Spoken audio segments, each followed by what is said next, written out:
Good morning, everyone, and welcome to Spaceflight Now's live coverage of the latest mission from Cape Canaveral Space Force Station. I'm Will Robinson-Smith, reporter with Spaceflight Now. It's good to be with you here on this Wednesday, June 17th. We're broadcasting, as we always do, from the Spaceflight Now News Bureau here at NASA's Kennedy Space Center. SpaceX ticking down within about an hour from launching its latest Falcon 9 rocket. This will be its 70th Falcon 9 flight of 2026, carrying 3 of AST SpaceMobile Block 2 satellites, helping to build out a low Earth constellation of nearly 300 satellites designed to provide broadband connectivity to smartphones here in the United States and around the world.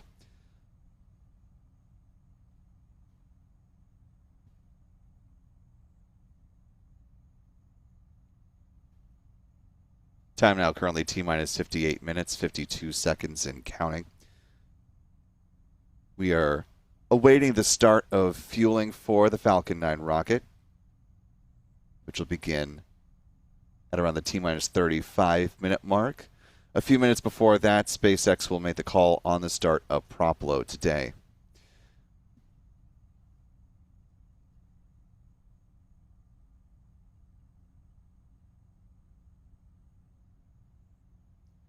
Taking a look at our live chat here, I want to thank the more than 450 of you who are watching along with us live.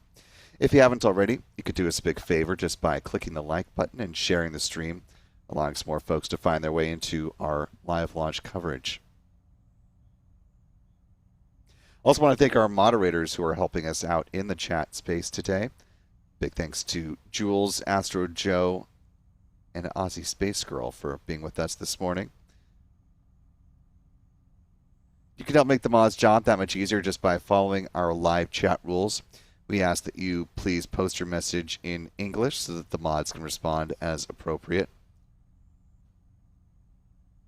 We would also ask that you hold off from delving into topics of overt politics or religion, and please do not use all caps.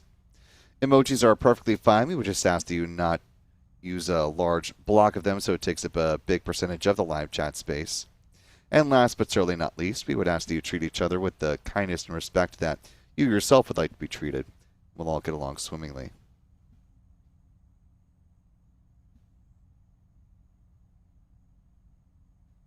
With about 57 minutes on the clock, it's a full court press here at Spaceflight Now as far as coverage. If you're not following our team, you can find them at their handles on X as seen on the screen right now. Starting from the top left, working clockwise, Adam is at ABurn NYC, Michael at MD Kane Jr., John is at Space Coast Cron, Cameron Schwartz at NY00MTM, our editor Stephen Young is at Stephen Young SFN, and I'm at W_Robinson Smith. Most importantly, above all, though, if you haven't already, be sure to follow our main account, Spaceflight Now, simply at Spaceflight Now. We're also on Threads, Blue Sky, and Facebook for those of you who are not on X. We'll also be joined with tracking assistance by our friend Pete Karstens with Max Q Productions once the rocket is in flight.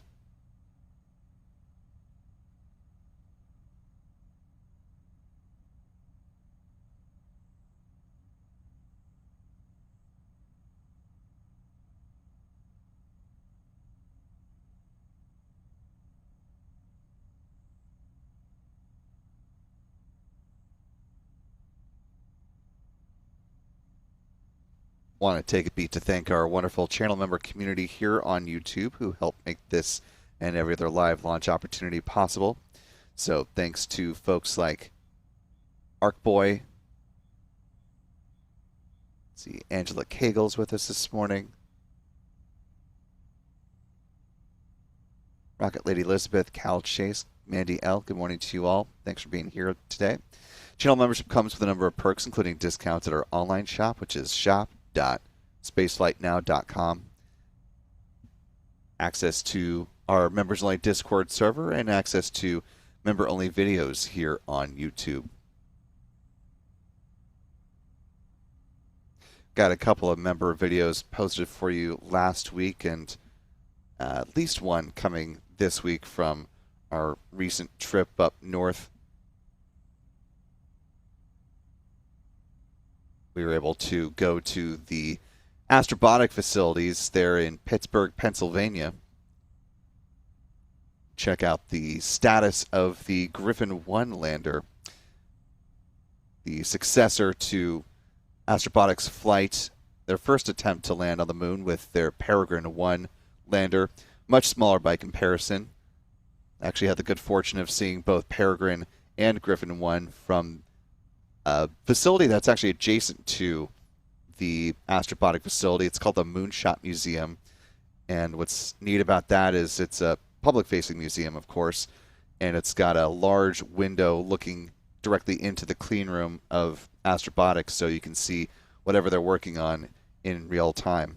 It's very nifty. So having seen now both spacecraft inside there, we also had the opportunity to talk with astrobotic leadership along with folks at NASA, including Mr. Moonbase Guy, Carlos Garcia Galan, formerly the program executive of NASA's Moonbase program.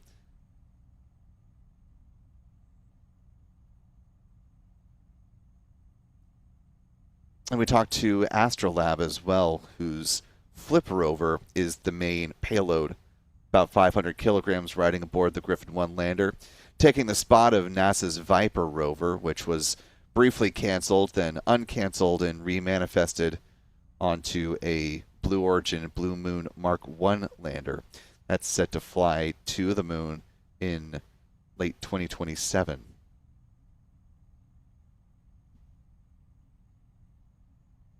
So lots to come from that reporting trip. Looking forward to bringing that to you. And if you are a channel member, thanks for your support of our coverage here at Spaceflight Now and making on-the-ground reporting like that possible. And of course, for our members, we will have some special videos just for you. So now's a great time to re-up your membership or ensure that you are a channel member here with us on YouTube. Along those lines, want to welcome in new channel member Tony Vela or Vea X5G, joining us with membership at the pad leader level. Welcome aboard. We're glad to have you with us. Also, a thanks to Astro Joe for being a channel member with us, in addition to being one of our moderators. Joe's been with us for 47 months and counting. Some kind words, time and money well spent.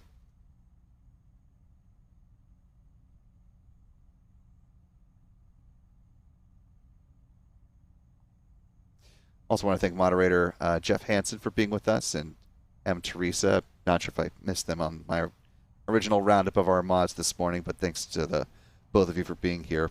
Also as well, one of our channel members, Cumulus Granados, who's able to help answer folks' questions in the chat space.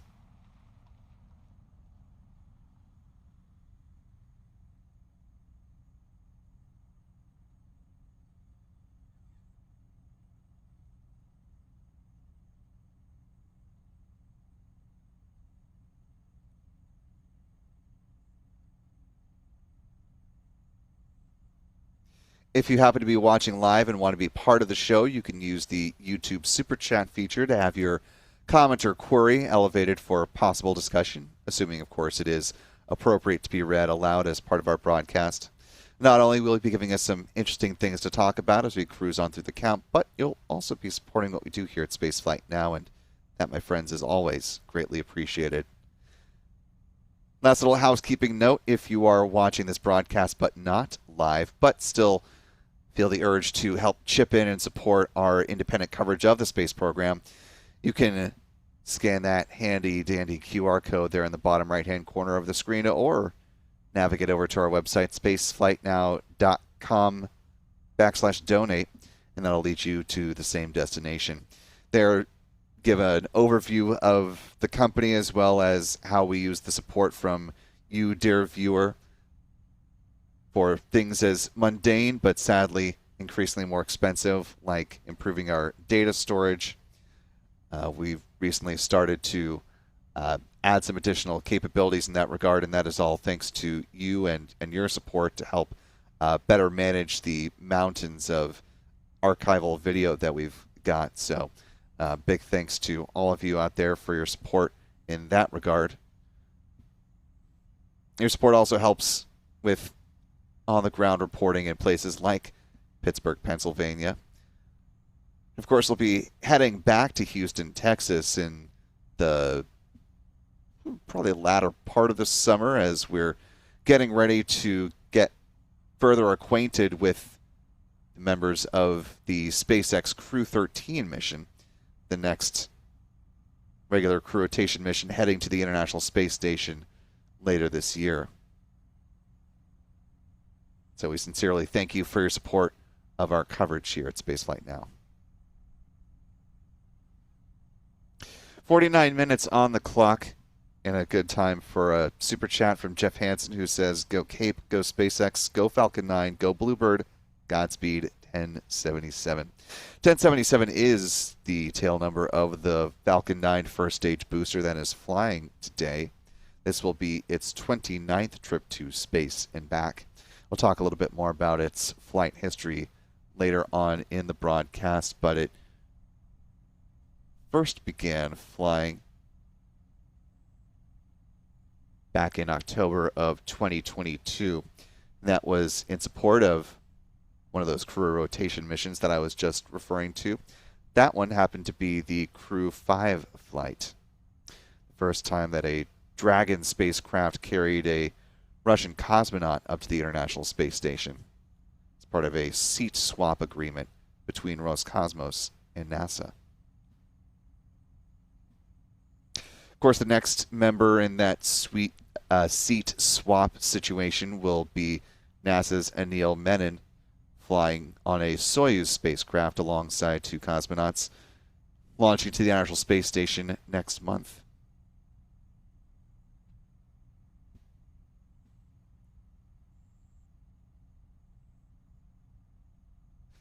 Speaking of the International Space Station, right now we are tracking the return of a cargo Dragon vehicle that undocked from the orbiting outpost yesterday. It's 12:25 p.m. Eastern when that Dragon vehicle undocked from the forward-facing port of the Harmony module and is currently making its way back for a splashdown off the coast of Oceanside, California in the Pacific Ocean. Looking at a tracking map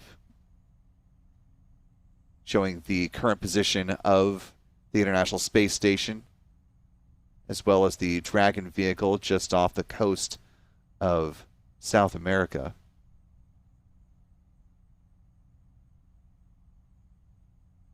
And for folks in Southern California, you may hear a sonic boom as the Dragon vehicle re-enters the atmosphere. That'll obviously depend on atmospheric conditions at the time.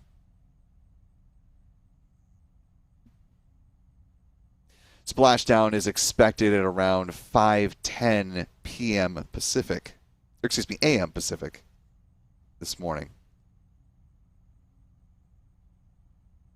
So just a few hours from now for our friends who are on the West Coast. Likely largely asleep right now, but if there are any West Coasters who are awake, you may want to shoot your friends and family a text if they're in the vicinity and maybe startled by a sudden sonic boom.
Time currently T-minus 44 minutes, 18 seconds and counting. Taking a brief turn to the weather this morning, you're looking at the latest satellite loop from the GOES East satellite from NOAA, the National Oceanic and Atmospheric Administration. Some clouds streaming across the Florida Peninsula closer to the Florida-Georgia border. Not too bad out here if you look at the last little bit of that weather loop clearing up pretty nicely over the Space Coast. Meteorologists with the 45th Weather Squadron did forecast a roughly 90% chance for favorable weather today, citing the possibility for interference from cumulus or anvil clouds.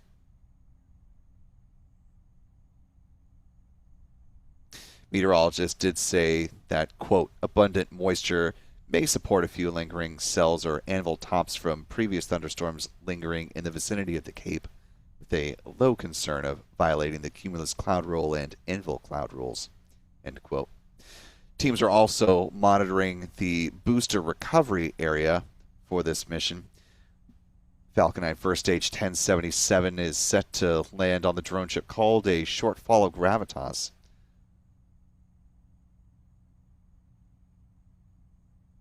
Booster recovery weather trending between a low to moderate risk. And if, for whatever reason, SpaceX is unable to launch today, that low to moderate risk for the booster recovery area persists. Weather dips just slightly in favorability, going from 90 to 85%.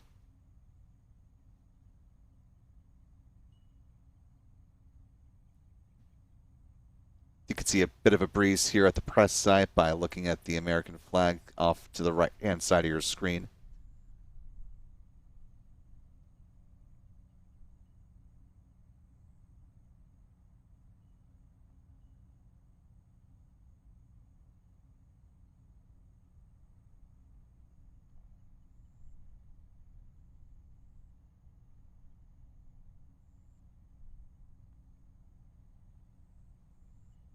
Today, June 17th, certainly a busy day on the orbital launch front.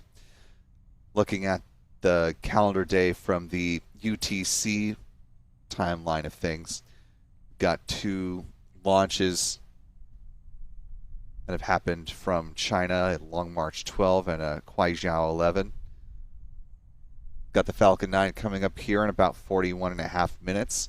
That'll be followed later this morning by a launch of the Ariane 6 rocket from down in French Guiana. And then rounding out the day down in Mahia, New Zealand, a flight of an Electron rocket. That Electron carrying a Strix satellite on behalf of a Japan-based company that specializes in Earth observation called Synspective.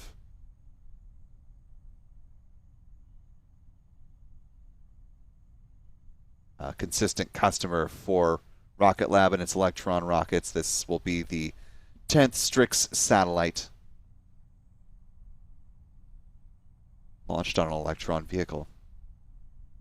Meanwhile, the Ariane 6 flight is carrying a batch of 36 Amazon LEO satellites. This will be the 3rd batch that Arianespace will be launching on behalf of Amazon LEO. The commerce giant purchased a total of 18 Ariane 6-4 rockets that will carry its satellites up into low Earth orbit. Of course, another batch of those Amazon LEO satellites will be flying from here in Florida in a matter of weeks, launching on the United Launch Alliance Atlas V rocket.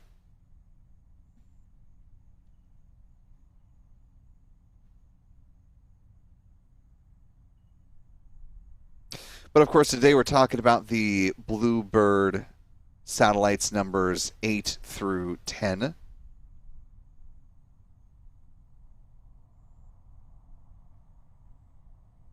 Slight discrepancy for those who have been tracking the social medias on this one. The BlueBird or the AST SpaceMobile accounts did share this particular photo showing the satellites stacked 10, then 9, then 8. However, in the SpaceX timeline, they show the deployment of satellites 8, then 9, then 10. So, unclear if that's a typo on SpaceX's part or this photo was mislabeled. It's not entirely clear. But regardless, per the deployment schedule shared by SpaceX on its launch page, the BlueBird satellites will be released from the Falcon 9 rocket upper stage beginning at T plus 54 minutes, 27 seconds, and then the next two will be deployed 5 minutes apart from one another. So you'll have the next one at around the 1 hour mark, and then about 5 minutes after that.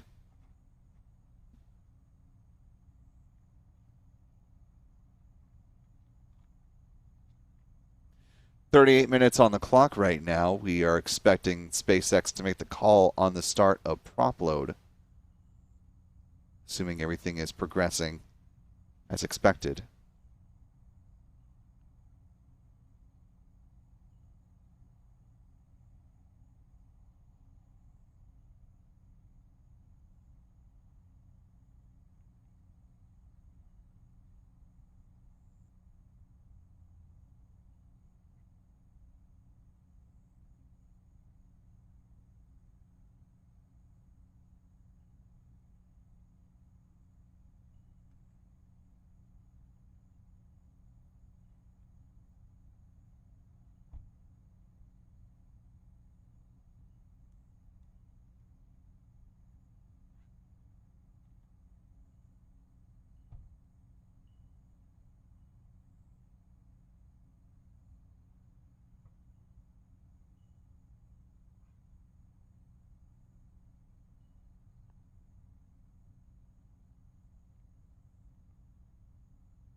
Taking a look at our live chat once again, want to thank the nearly 1,000 of you watching as we're getting ready to hopefully watch the start of propellant load for this Falcon 9 rocket. Want to thank channel member and moderator Aussie Space Girl for being a member with us for 39 months and counting. Stephanie says, agreed, Astro Joe, time and money well spent. We thank you for the ongoing support and the kind sentiment there.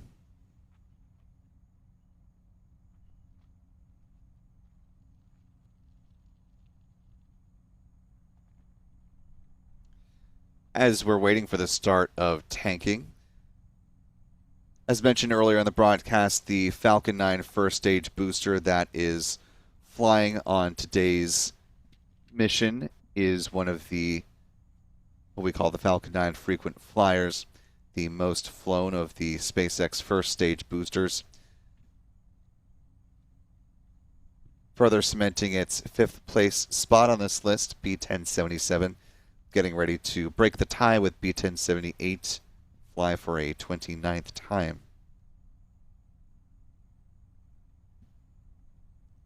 "35 minutes on the clock as things stand right now. We are watching for the signs of fueling to begin. What we're looking for just beneath the X in that SpaceX lettering that you see there on the booster is a frost line to form and some vapor in that region of the rocket, as well as the super cold densified liquid oxygen begins to fill the booster LOX tank.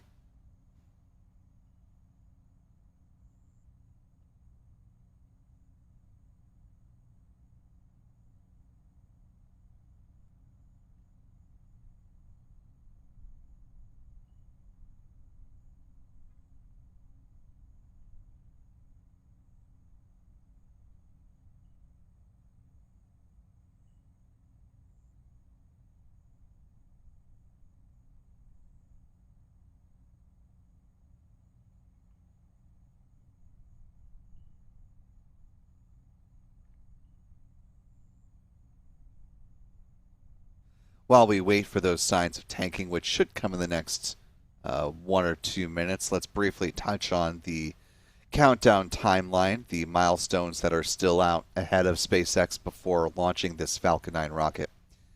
Once prop load begins at, well, assuming it's already begun and we're just waiting for the visual evidence of that, but after that, at T-minus 30 minutes, SpaceX will start to load a cryogenic helium on board the pressure vessels for the Falcon 9's first stage.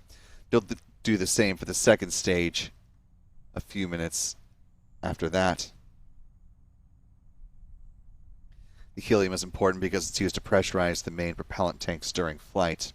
T-minus 23 minutes is when second stage RP-1, or that rocket-grade kerosene, wraps up. And T-minus 20 minutes and 50 seconds is the start of the strong back chill down.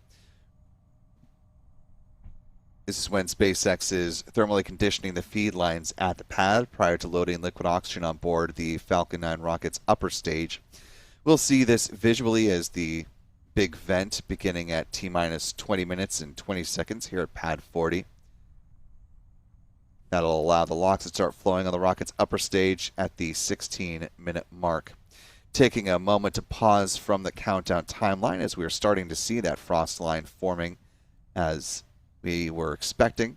A good visual indication that SpaceX is in fact fueling its Falcon 9 rocket as we speak, and the time for liftoff is now set. SpaceX uses a load and go style of fueling, which means that they are tanking the Falcon 9 rocket as close as they can to liftoff in order to get the maximum performance out of that super cold densified liquid oxygen. So team's counting down to that departure of the Falcon 9 rocket. 2:39.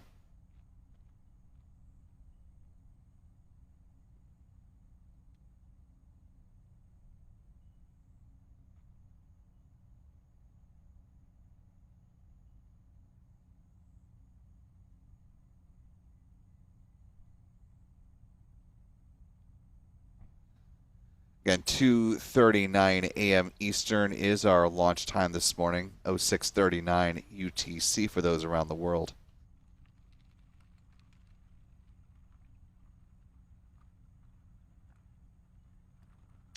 Coming back to the tanking timeline here.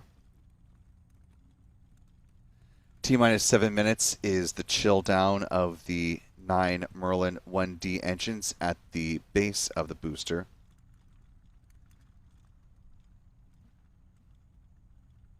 SpaceX will flow a small amount of liquid oxygen through the plumbing and turbo pumps, helping to protect those engines from the risk of thermal shock and damage during startup. 6 minutes out, the first stage kerosene tank should be full. At T-minus 4.5 minutes, we'll see the retraction of the strongback. First, the clamp arms just beneath the Falcon fairing will open up, and then the transporter erector, otherwise referred to as the strongback, that will recline just a couple of degrees away from the Falcon 9 rocket, and it'll stay in that position until liftoff. At that point, it pulls back in a much more rapid fashion to clear the way for the vertical climb of this Falcon 9. About 3 minutes before the rocket's departure, the first stage liquid oxygen tank is full. Same is true on the second stage, about a minute after that. At that point, the Falcon 9 rocket is fully loaded with 1 million pounds of propellant. In the final 60 seconds, as we hear the call that the Falcon 9 is entering into its automated startup, control of the countdown is handed over from the ground sequencer to the Falcon 9's onboard flight computers, and the propellant tanks are brought up to flight pressure. The SpaceX launch director will then confirm their status that they're go for launch at T-minus 45 seconds. The engine ignition command will be granted at T-minus 3 seconds, and if all 9 Merlin engines are healthy and ignite as expected, the command will be given for the hold down clamps to release the Falcon 9 rocket for a T0 liftoff. Once again, targeting that departure time at 2:39 a.m. Eastern, 06:39 UTC for those joining around the world. 29 minutes, 3 seconds and counting.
Time now T-minus 25 minutes and counting. If you're just joining us, you're watching Spaceflight Now's live coverage of the latest mission from Cape Canaveral Space Force Station, the flight of a Falcon 9 rocket from SpaceX, carrying on board 3 of AST SpaceMobile's Block 2 BlueBird satellites, which will together create a constellation allowing for broadband connectivity for unmodified smartphones here in the United States and around the world. If you want to read more about this mission as we're going through the broadcast, you can head over to our website right now, spaceflightnow.com. It's the article at the top of the main page.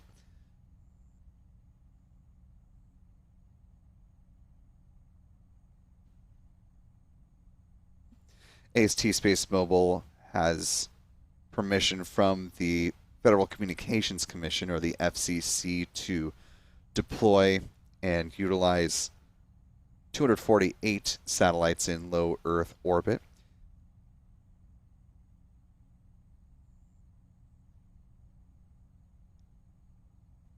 Each of these BlueBird Block 2 satellites, though, is quite impressive in size, with the communications array that spans about 2,400 square feet.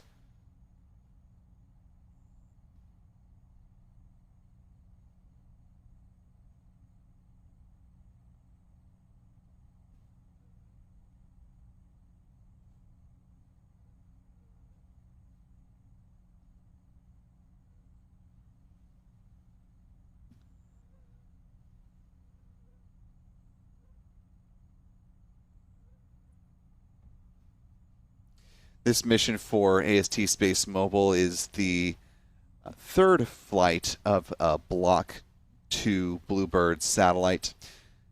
They successfully got their BlueBird 6 satellite on orbit.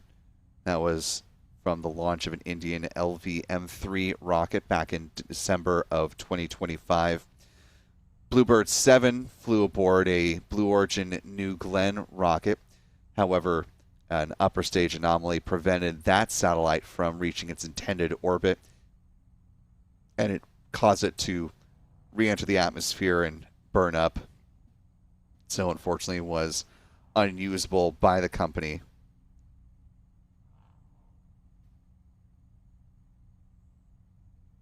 As is the case with these satellites, AST SpaceMobile did have it insured, though, and financial disclosures to the U.S. Securities and Exchange Commission said that it was about $155 to $160 million loss with the loss of that satellite.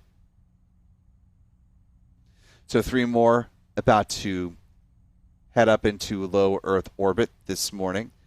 Time currently T-minus 21 minutes, 41 seconds and counting.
And you see the start of the big vent there at Space Launch Complex 40. SpaceX is thermally conditioning the feed lines at the pad prior to loading liquid oxygen on board the Falcon 9 rocket's upper stage. 20 minutes remaining on the clock. Locks will start flowing on the second stage at around T-minus 16 minutes. It will be shortly after that that we expect to get pad-level views of the Falcon 9 rocket, courtesy of SpaceX.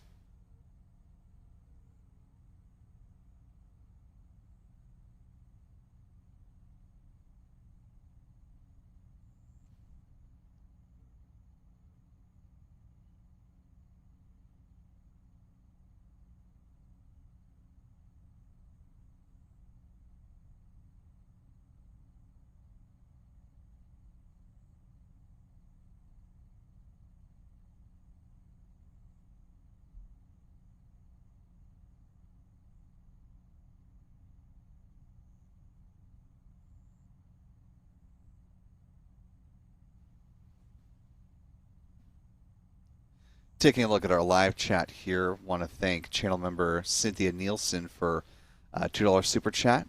Appreciate that, Cynthia. Who says, "Thank you, Spaceflight. Now, will we see the satellites let go?" That is a good question. We do know that the times at which they will be released. Not entirely sure if we will see deployment live. And the reason I say that is because we've got sort of a mixed record of deployment here. So when the BlueBird 6 satellite launched on an Indian rocket, the mission aboard the LVM-3 back in December of 2025, just a couple days before Christmas, they did show simulation representation of the satellite being deployed from that rocket's upper stage.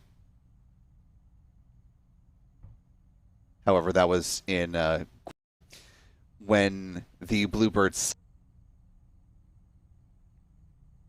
New Glenn rocket from Blue Origin, they said in the broadcast before the anomaly occurred that they were not going to be showing deployment because of the size and position of the satellite.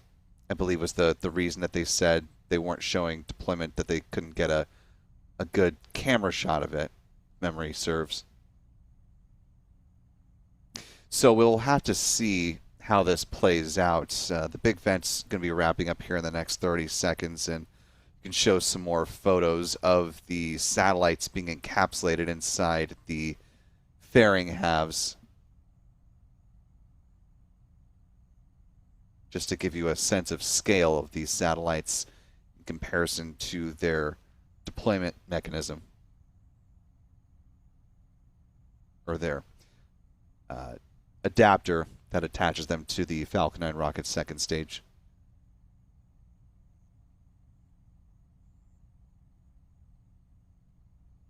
There's the end of the big vent. Let's go ahead and bring those photos up for you. Photos shared by AST SpaceMobile, captured before, again, encapsulation inside the SpaceX Falcon 9 payload fairing. You can see one of those fairing halves there just behind the satellites. The blur on the spacecraft added by AST SpaceMobile, so nothing we can do about that.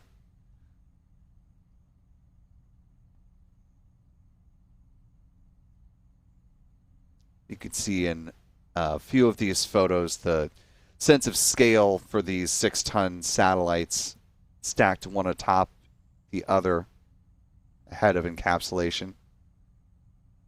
Good shot of the internals of the Falcon 9 payload fairings, though. Nice to see some of the inner workings of these critical pieces of SpaceX hardware.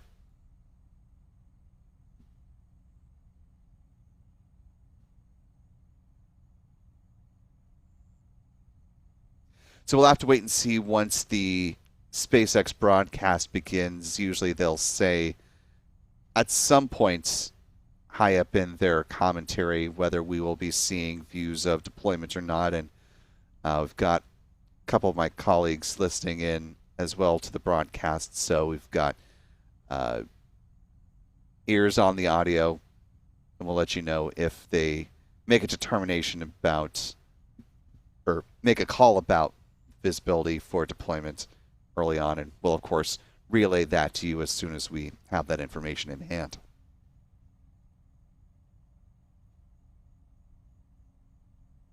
Busy time for SpaceX, though, in addition to getting ready to launch this trio of BlueBird Block 2 satellites. Times they are a-changing out west. You're taking a look at some photos captured by U.S. Space Force photographer Staff Sergeant Daquan Stith. This is Space Launch Complex 6 out there at Vandenberg Space Force Base. In the demolition of the hardware that used to support United Launch Alliance flights out at this pad, making way for the forthcoming pad construction for SpaceX Falcon 9 and Falcon Heavy rockets. The company was given permission by the Federal Aviation Administration to launch a total of up to 100 flights of its Falcon 9 rocket from the combination of both Space Launch Complex 4 East as well as Slick 6. SpaceX has the option per calendar year to launch up to 100 Falcon 9 rockets or use 5 of those flights to launch Falcon Heavies.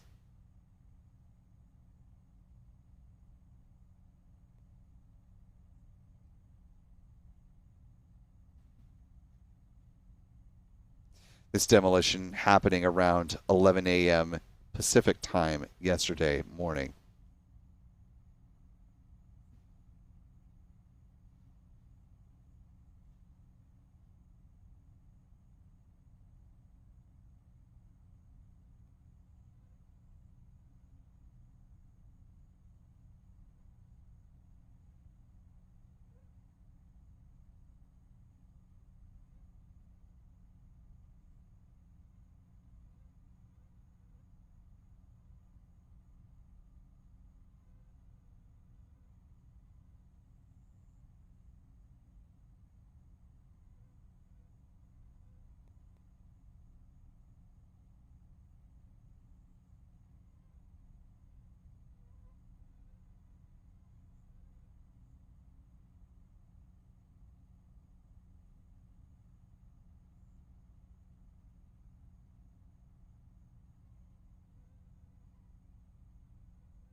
Time now T minus 9 minutes, 27 seconds and counting.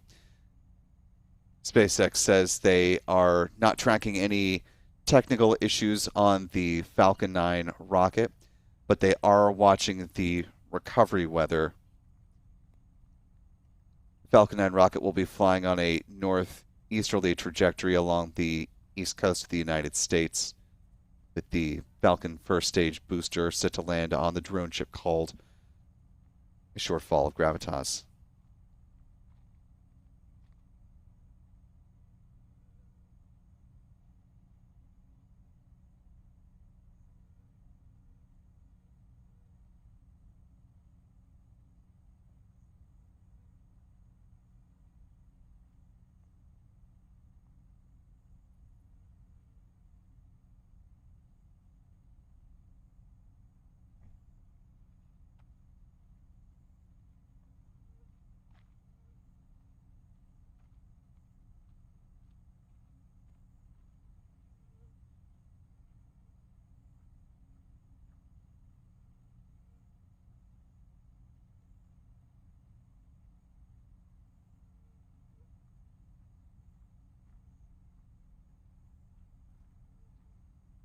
Just about 8 minutes remaining on the clock right now. We're about a minute away from the engine chill sequence, where SpaceX will flow a small amount of liquid oxygen through the plumbing and turbo pumps on the 9 Merlin 1D engines.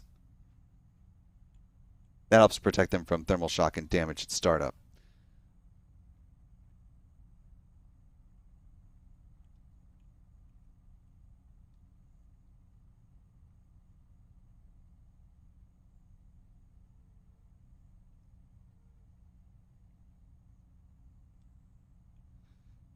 As we're awaiting some of these milestones to continue moving along, let's go ahead and take just a quick peek at the booster history for Falcon 9 first stage booster 1077.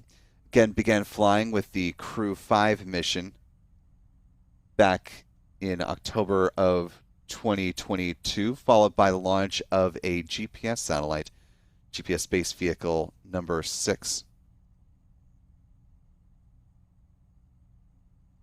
Because we've got just a handful of minutes remaining on the clock, we'll go ahead and speed run the booster history here. Just point out a couple of highlights here. Of course, that included a cargo Dragon mission to the International Space Station in June of 2023, a Cygnus vehicle that flew to the ISS as well in January of 2024. This will be the 29th flight of this Falcon 9 first stage booster, having flown most recently on the Starlink 10-31 mission on May 21st of this year.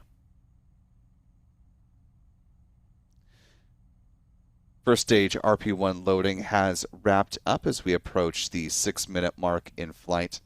Coming up next will be the retraction of the strong back away from the Falcon 9 rocket. We'll see the clamp arms open up a little bit past T-minus 4.5 minutes.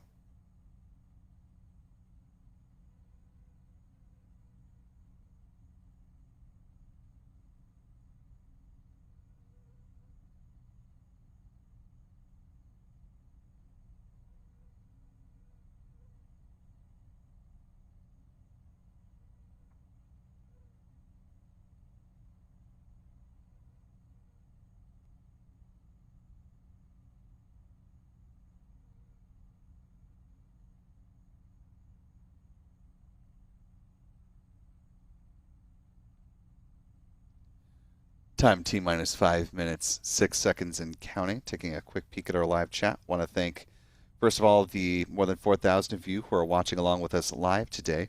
If you haven't already, you could do us a big favor just by clicking that like button and sharing the stream. Allowing some more folks to find their way into our live launch coverage. Also, if you haven't already, there's a quick and easy way that you can support what we do here at Spaceflight now, and that's just by hitting that subscribe button.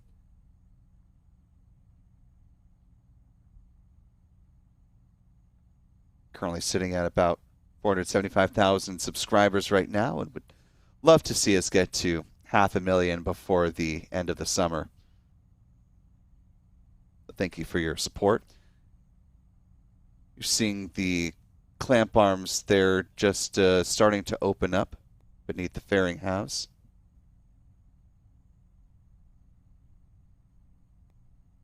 There you go, really getting into motion now.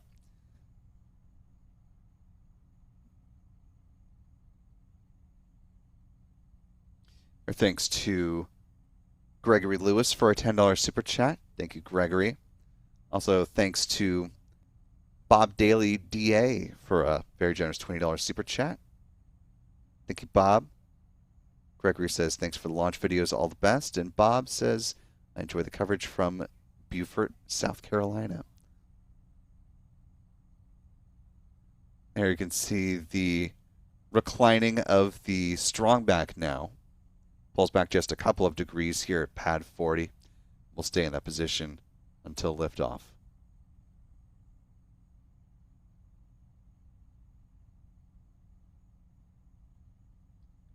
Coming up to the final few minutes of the count, should hear some callouts regarding LOX load.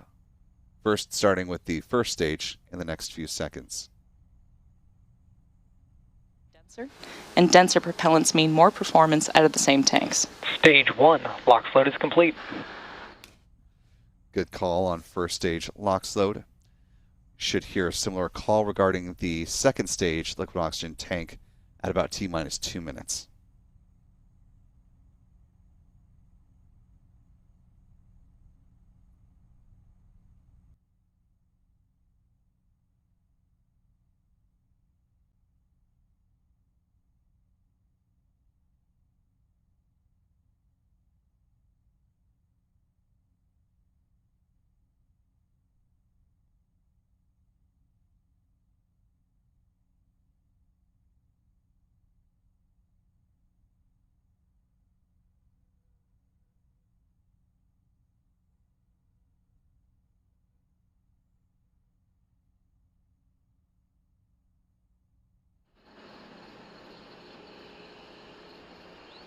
Stage 2, LOX load is complete. And with that call, the Falcon 9 rocket is now fully loaded with 1 million pounds of propellant. Coming up next will be the ground gas closeouts as SpaceX releases the remaining liquid oxygen from the feed lines there at the pad. You can see that vent in motion now. Just about a minute and a half before liftoff.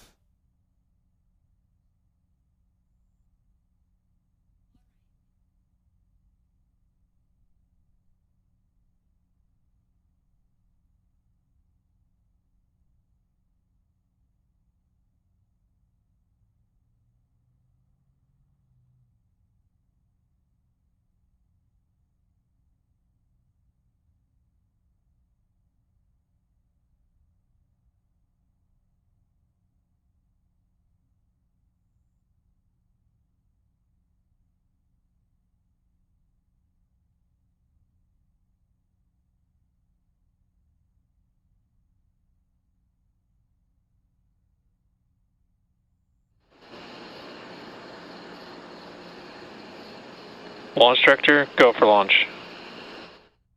And with that call, we are coming up to the final 30 seconds before the liftoff of this Falcon 9 rocket from Space Launch Complex 40. 30 seconds and counting.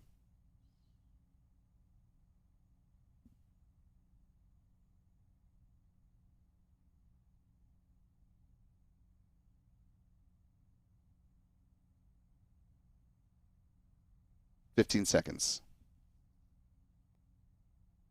And here we go in 10, 9, 8, 7, 6, 5, 4, 3, 2, 1. Engine ignition and liftoff. Liftoff of the Falcon 9 rocket on the AST SpaceMobile BlueBird 8 through 10 mission. Falcon 9 has cleared the tower.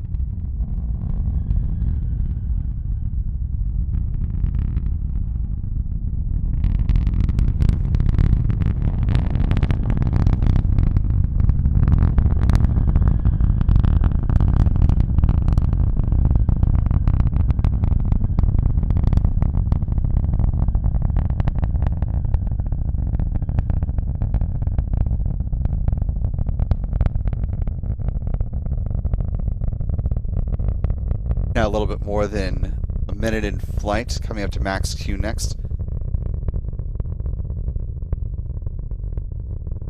Falcon 9 passed through max Q, now throttling back up on the Merlin 1D engines.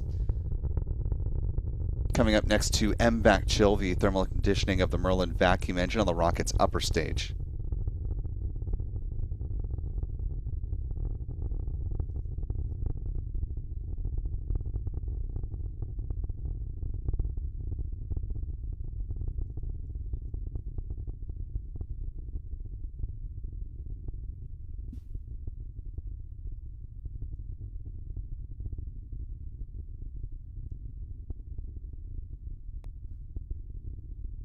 There are a few events coming up next in quick succession. We'll first see MECO, first stage main engine cutoff. That's coming up here at T plus 2 minutes 27 seconds. That'll be followed by stage separation and then second stage engine start. The fairing halves will separate nearly 3.5 minutes into flight, just a couple seconds away from MECO. There you have MECO. Stage separation. Cut off. Stage separation confirmed. There you see second stage engine start. MVac startup.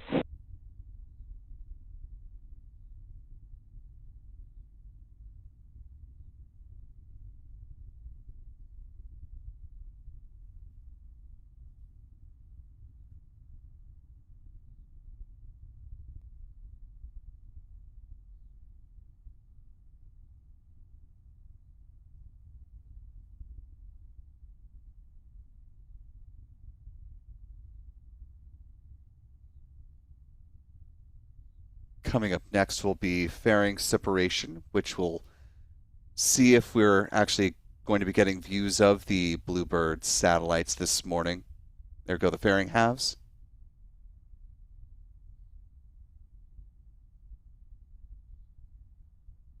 Separation on the SpaceX feed as well.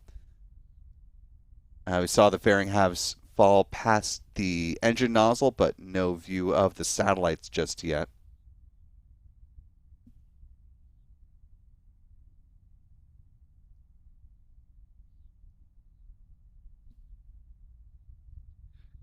We're just about 4 minutes into this mission so far. Coming up next is the first stage entry burn,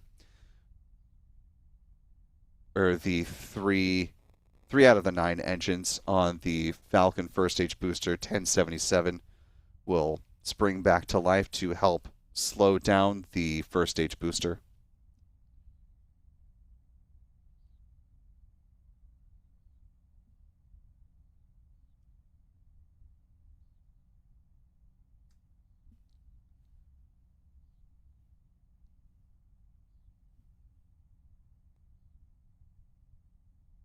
Just about 4.5 minutes into flight, the entry burn, which will last less than 30 seconds, begins at about T plus 6 minutes and 16 seconds.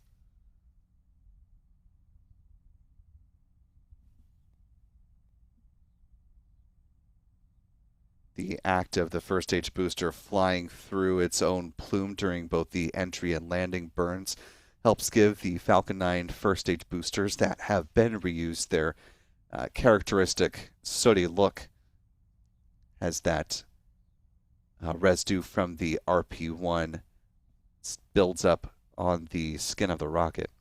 We're approaching 5.5 minutes into flight. Again, the start of the entry burn is now less than 1 minute away.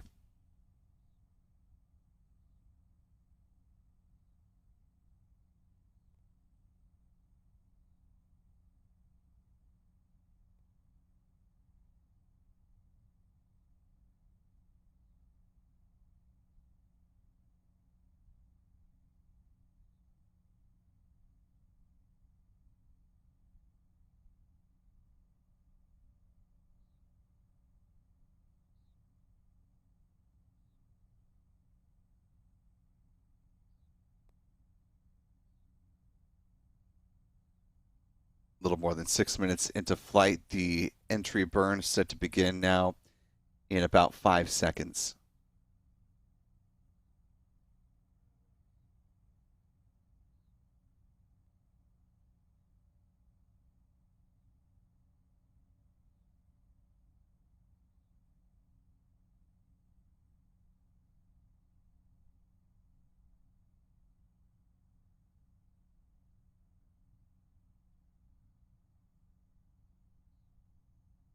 You can see the entry burn here.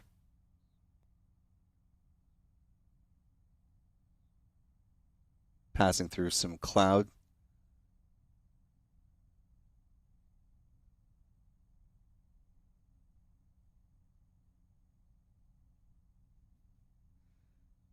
With the shutdown of the engines for the entry burn, the booster continues to target a landing on the drone ship, A Shortfall of Gravitas.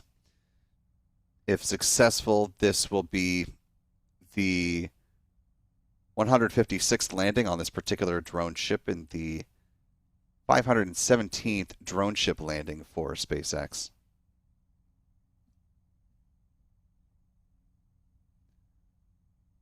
The published timeline for the start of the entry burn a little bit off from what we saw in real time.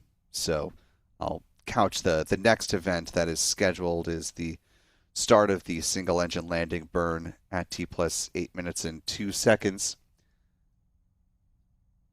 We'll watch for when that actually starts though.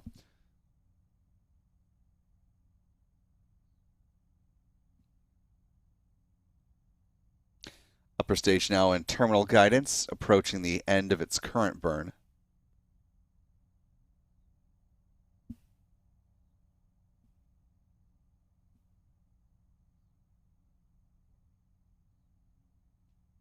Stage 2 FDS is saved. Stage 1 landing burn. There's the call out for the landing burn startup on the Falcon 9 first stage. Again, this is the final burn that this booster will execute leading up to landing.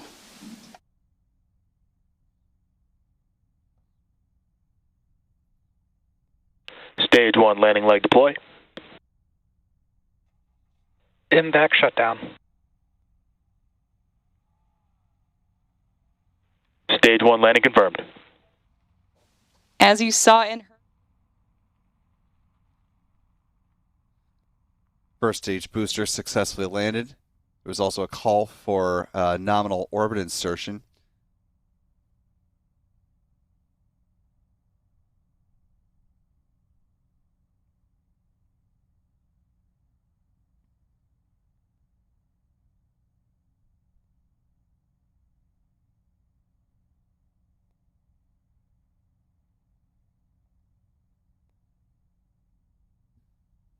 Taking a look at the Merlin vacuum engine, now that the Merlin vacuum engine is pausing on its activity in its coast phase now.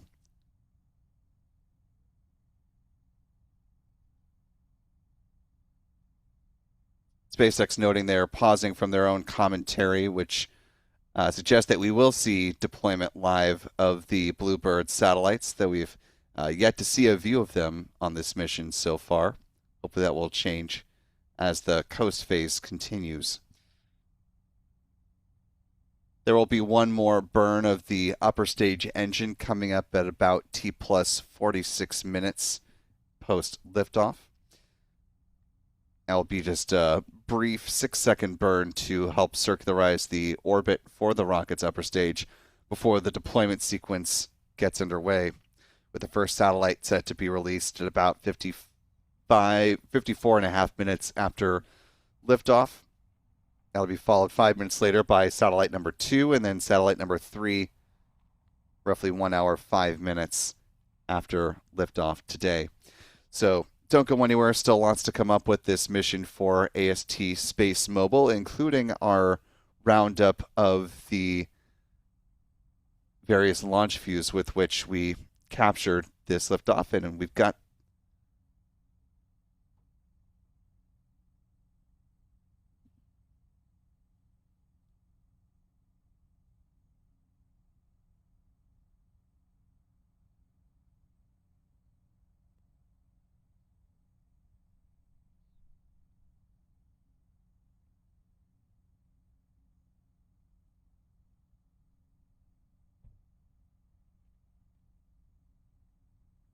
We'll get those replays for you here in just a second, but while we're waiting, I want to thank a few folks in the live chat space.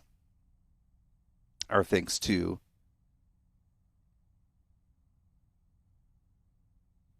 Elsha Case for being a member with us now for 1 month. Appreciate you renewing your membership. Thanks for sticking with us.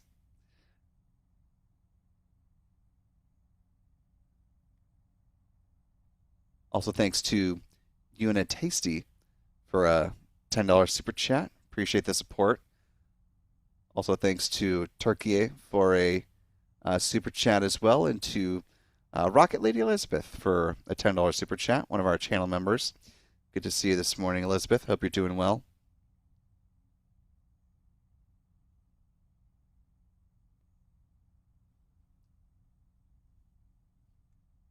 Again, we're currently T plus 12 minutes, 22 seconds and counting, and the deployment of the BlueBird satellites is a little more than half an hour away at this point, but we've got our launch replays in work, which will hopefully be brought up here in the next minute or so.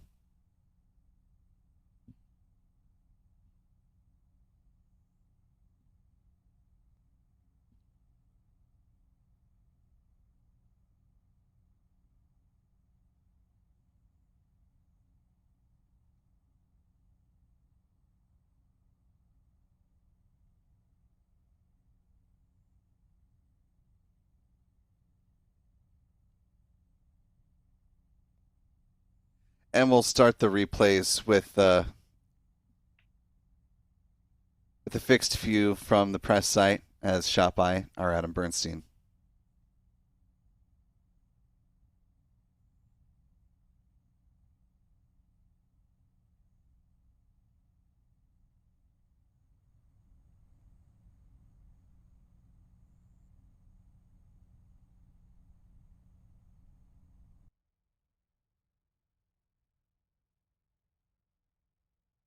Onto the wide view next from John.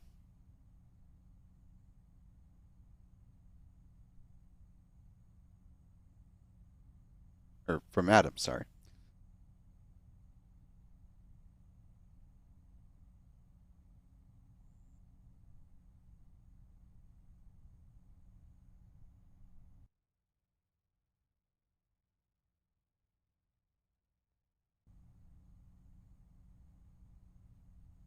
Off to the turn base next from Cameron.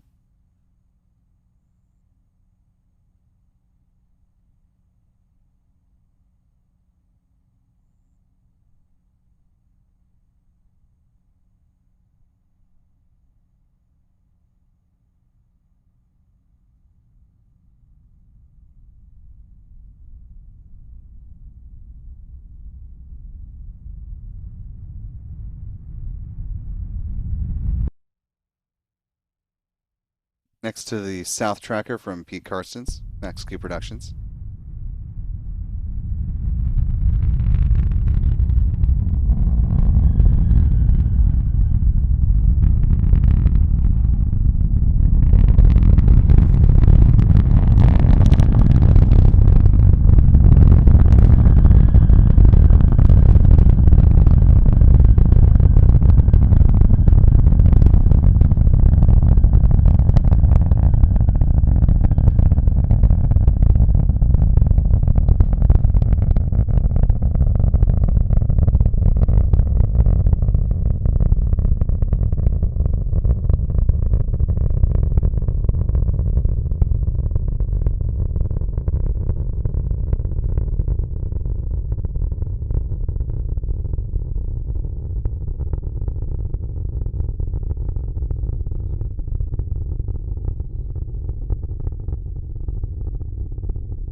Off to Pete's wide tracker next.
And finally to Adam's tracker near the press site.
And that will do it for our roundup of the launch angles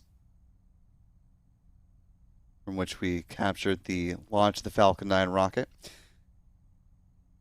As you can see, the mission about 23 and a half minutes into flight so far, and SpaceX remains in this coast phase for the second stage.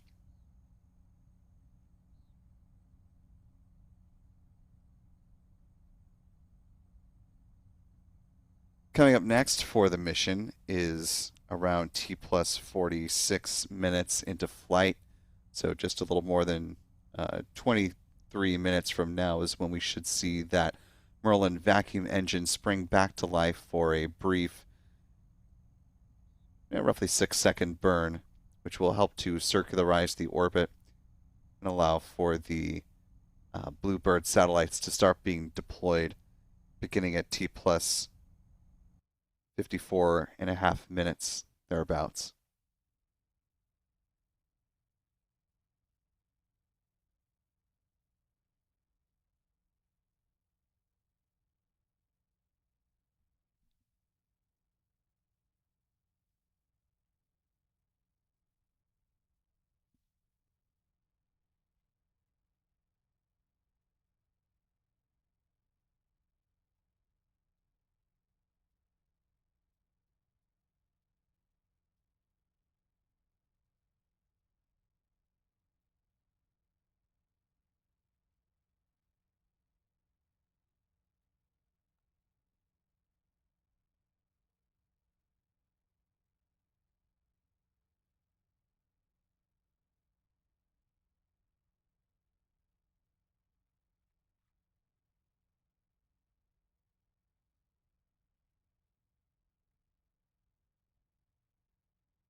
Time currently T plus 28 minutes 28 seconds now. After liftoff successfully from Space Launch Complex 40 at Cape Canaveral Space Force Station, the Falcon 9 upper stage now well on its way to delivering the 3 BlueBird Block 2 satellites from AST SpaceMobile to low Earth orbit. We're coming up to the next event, which will be the reignition of the Merlin vacuum engine, which is now less than 20 minutes away. That will help to circularize the orbit, allowing for the satellites to be deployed beginning at T plus 54 minutes 27 seconds. Got live views now back from the Falcon 9 rocket upper stage, as we were seeing from the tracking map. The upper stage of the Falcon 9 rocket looked like it was just passing over Turkey and heading towards Syria.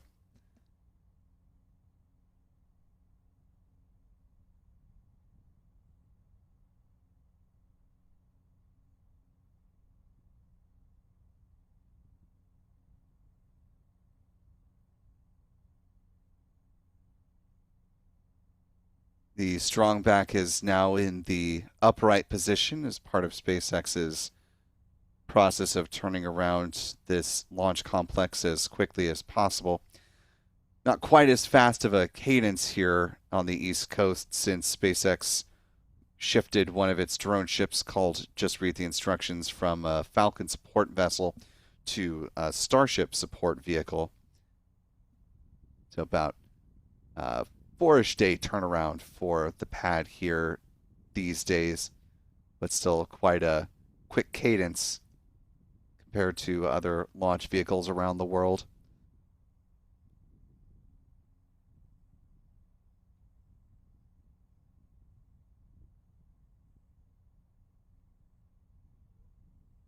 As we're awaiting the reignition of the Falcon 9 rocket upper stage, we're going to go ahead and pause on our commentary, but not to leave you bereft of audio. We're going to bring up some of our own space listening music, and we'll be back just ahead of the reignition of the Merlin vacuum engine. You're watching Spaceflight Now's live coverage of SpaceX's flight of the Falcon 9 rocket on the BlueBird 8 to 10 mission for AST SpaceMobile.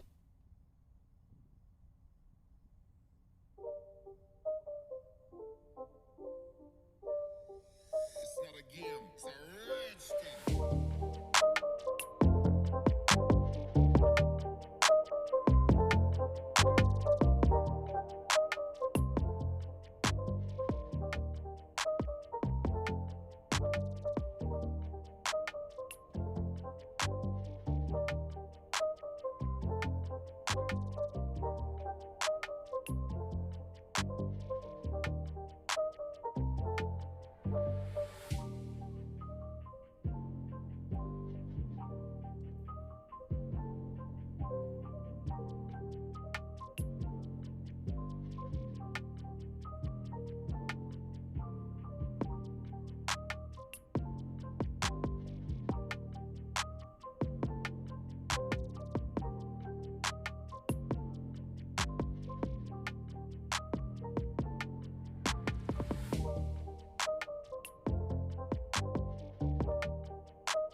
Time now T plus 45 minutes, 28 seconds and counting.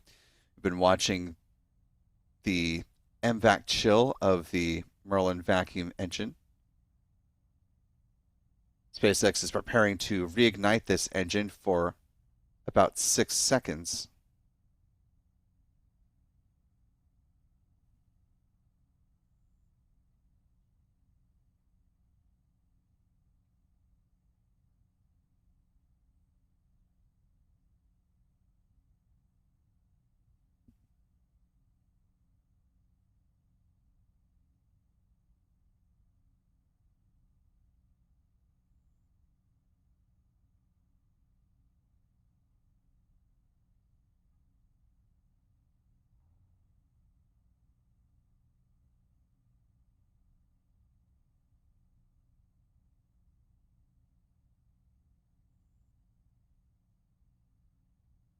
MVAC startup.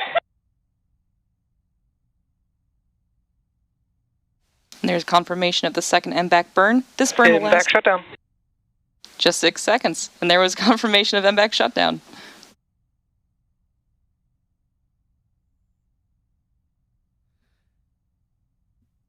Nominal orbit insertion. And a good burn of the upper stage engine and a good upper stage, or a good upper stage burn, a good orbit achieved. The deployment sequence is set to begin at T plus 54 minutes, about 30 seconds or so. Now we've seen the events in real time happen about 20-ish seconds off of the posted timeline from what's on SpaceX's website, so it might be a little bit closer to T plus 55 minutes after liftoff.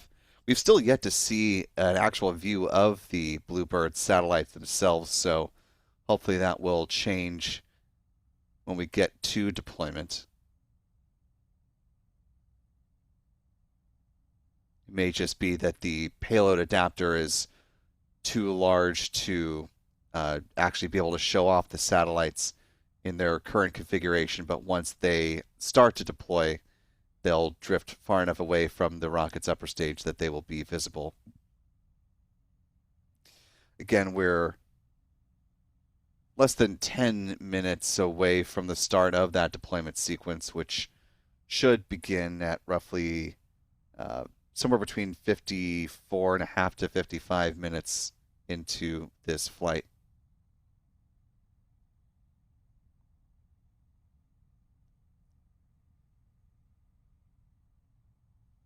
Back to the tracking map for SpaceX, you can see the progress of the upper stage as it continues its coast right now.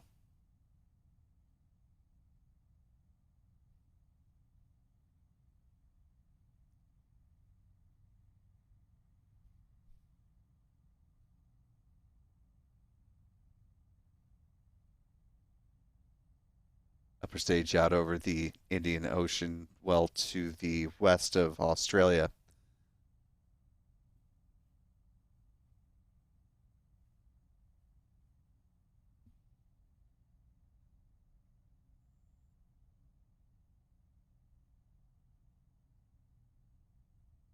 Our thanks to Cynthia Nielsen for a $2 super chat.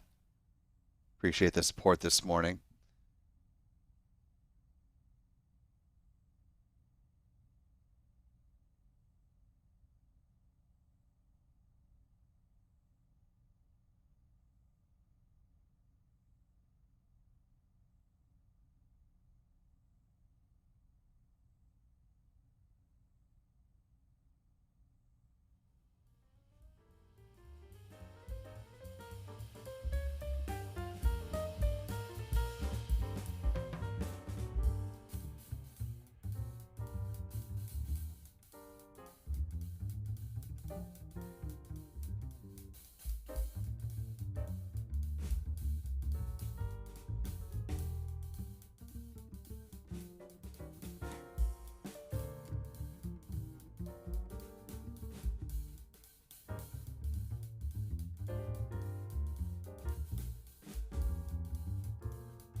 Time now T plus 52 minutes, 16 seconds and counting.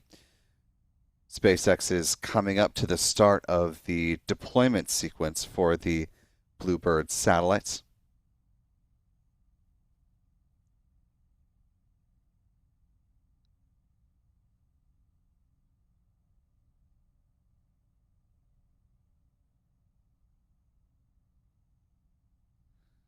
SpaceX commentator noting that there will not be views of this first deployment, but they hope to have, quote, limited views of the second and third deployments.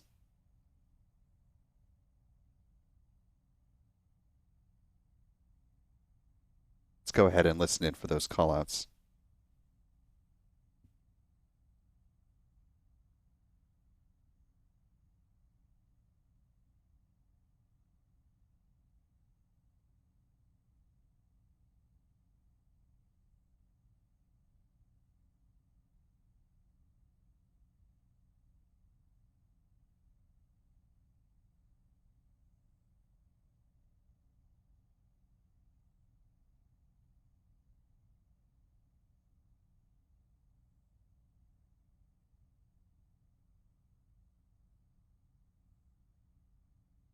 We're about 10 seconds away from the first payload deploy, and these satellites are part of AST SpaceMobile's next generation constellation.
Again, we're standing by for confirmation of deployment of the first of the 3 AST SpaceMobile BlueBird Block 2 satellites.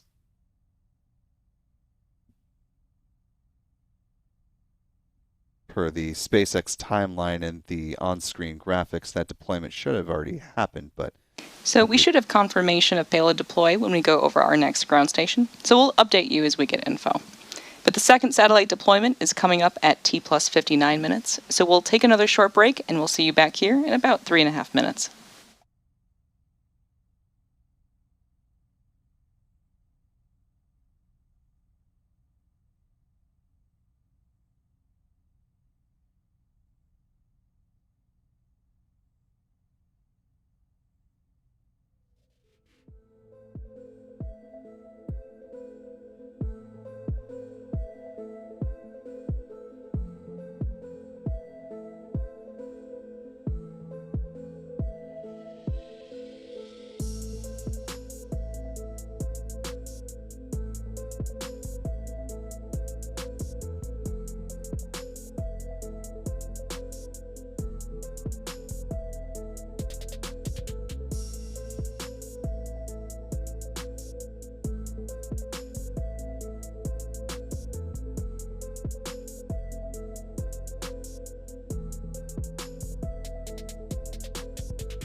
Time now T plus 57 minutes, 25 seconds per the SpaceX timeline of things. Just heard the confirmation for the deployment of BlueBird 10. Next up will be BlueBird number 9.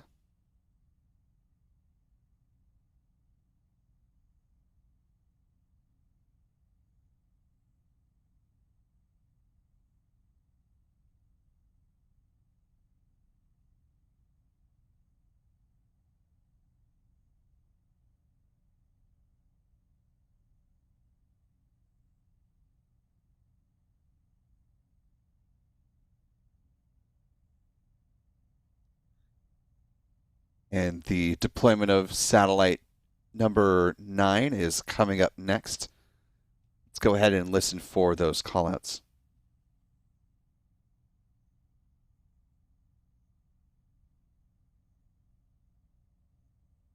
Now today we are delivering a total of 3 satellites to low Earth orbit, BlueBird 8, 9, and 10.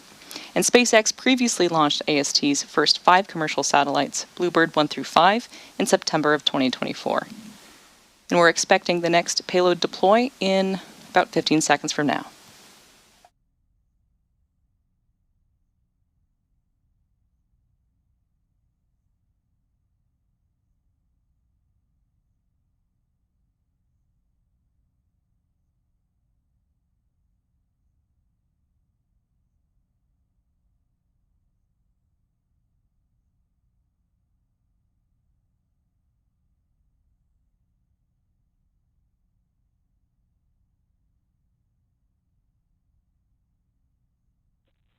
BlueBird, Block 2, BB9, separation confirmed.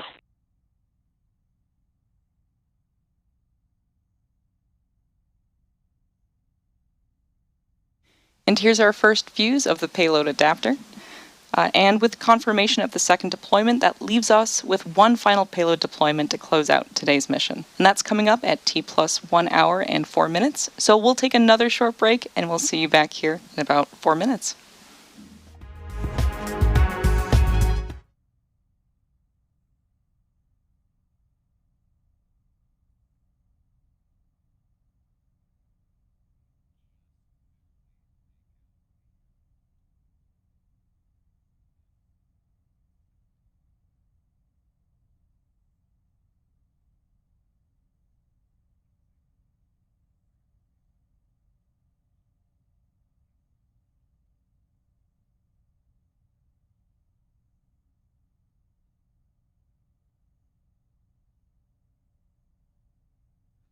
Time currently 1 hour 33 seconds post liftoff. The first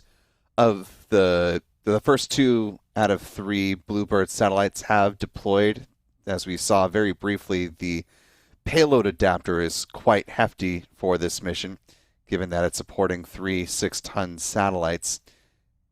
You could just barely make out a shift in the lighting as the second of the BlueBird Block 2 satellites was released. Now we might see just a little bit more than that with the third deployment, but given the size of the payload adapter, this is not the most cinematic payload release, unfortunately, but good that we're getting views of deployments such as they are live as they're happening and not just waiting on a social media confirmation from SpaceX or AST SpaceMobile.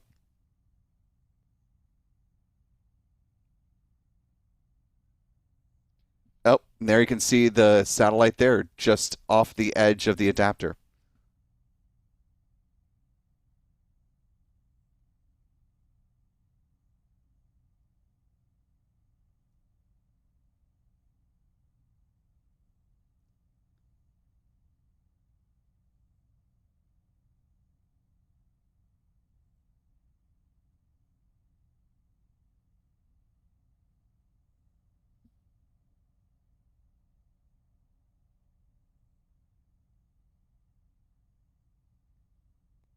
And just to the left of our countdown clock off the edge of the, well, now that the shot's gone away, we'll wait for it to come back, but you could just see one of the BlueBird satellites coming into view.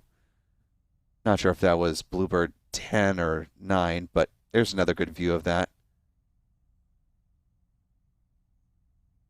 Just going behind the Merlin vacuum engine there, being eclipsed from the rocket upper stage. There's a nice view of the payload adapter.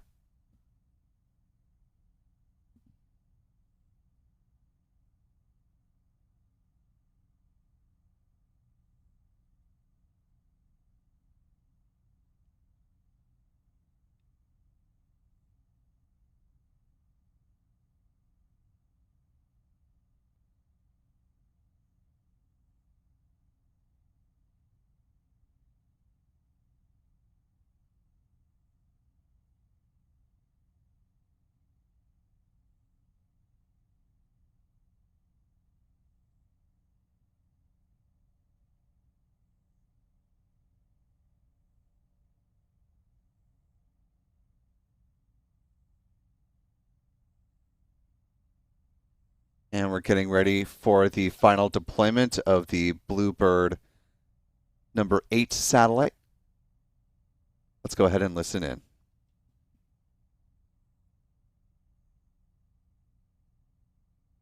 We're going to be about 30 seconds away from the third and final deployment.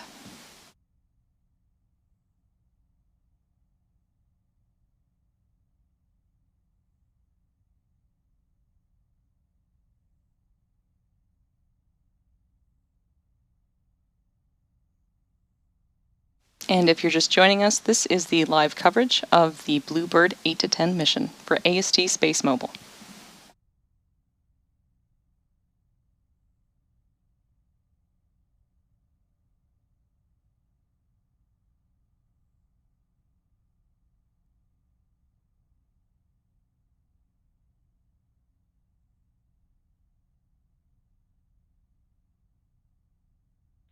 BlueBird Block 2, BB8, separation confirmed. All payloads successfully confirmed. And there we have the final BlueBird satellite for today's mission, separating from the second stage. And that'll bring us to the end of our live mission coverage. We would like to thank AST SpaceMobile for entrusting us with their satellites today, and we'd also like to thank the FAA and the Eastern Range for their support of today's mission. Be sure to check out SpaceX.com.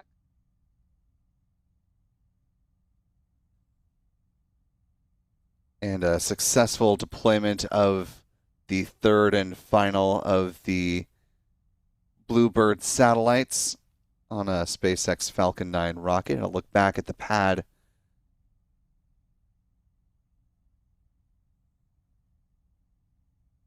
following that successful flight for AST SpaceMobile. Coming up next for SpaceX is going to be a launch of what are believed to be Starshield satellites, the government variant of the Starlink constellation. That's set to fly from Vandenberg Space Force Base tomorrow morning with a window that opens up at 1:54 a.m. Pacific, 4:54 a.m. Eastern, 8:54 UTC for those around the world. But in between now and then, of course, we have 2 other orbital launches. Coming up next is a launch a little bit further south from where we're sitting here in Florida, down in Kourou, French Guiana. The launch of the latest Ariane 6 rocket flying in the 6-4 configuration, set to debut the new P160C solid rocket boosters. An upgrade replacing the P120C solids. That mission set to fly a batch of 36 Amazon LEO satellites up into low Earth orbit.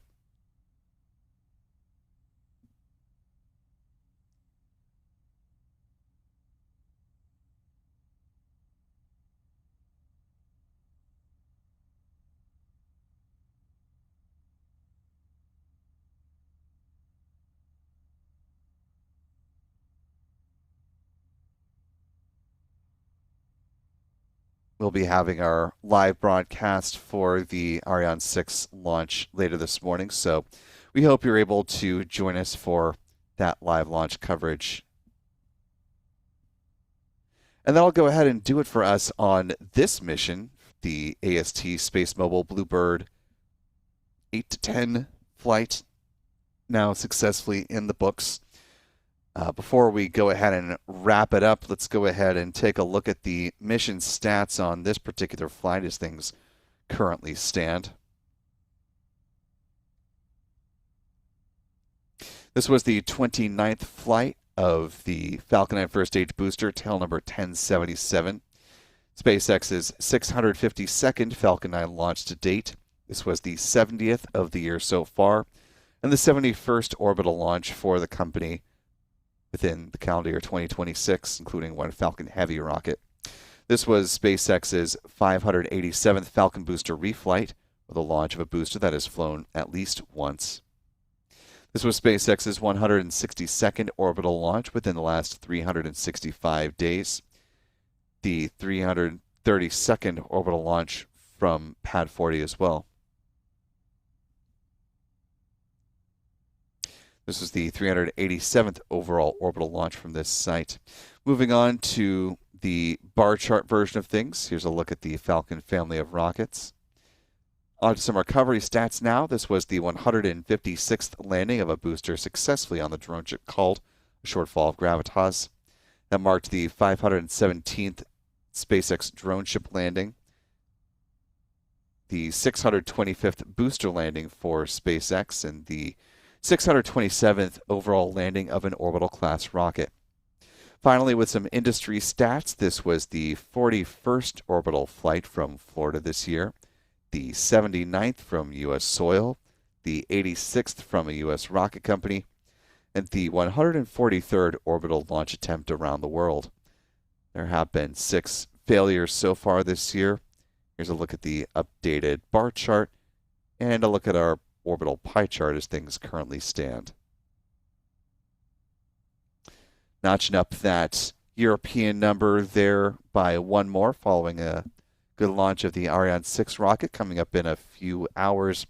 Also looking for the next rescheduled flight of ESAR Aerospace's Spectrum rocket on their second outing with their orbital launch vehicle. The onward and upward mission has been encountering quite a bit of figurative headwinds when it comes to launch, so we'll have to wait and see when they are ready to make another attempt for that rocket. And that'll go ahead and do it for us here at Spaceflight Now for the launch of the Falcon 9 rocket this morning. I want to thank our moderators who have been helping us out throughout the course of the coverage. Our thanks to Aussie Space Girl, to Jules, to Jeff Hansen, M. Teresa, Astro Joe. Appreciate all of you for helping us out this morning. Thanks as well to Cumulus Granatus for helping to answer folks' questions in the chat. Thanks as always to our photography team here at Spaceflight Now, and you can find their handles on your screen over at X. John and Stephen running the technical operations of the broadcast today. Most importantly, though, I want to thank you for wherever you've been watching from. We certainly appreciate your time and attention and look forward to welcoming you back here when next we have a launch to cover, which again, coming up in just a few hours with the flight of an Ariane 6 rocket from French Guiana. For all of us here at Spaceflight Now, I'm Will Robinson Smith. Remember, be good to yourselves, be good to others, and we will see you next time, folks. Until then, bye-bye.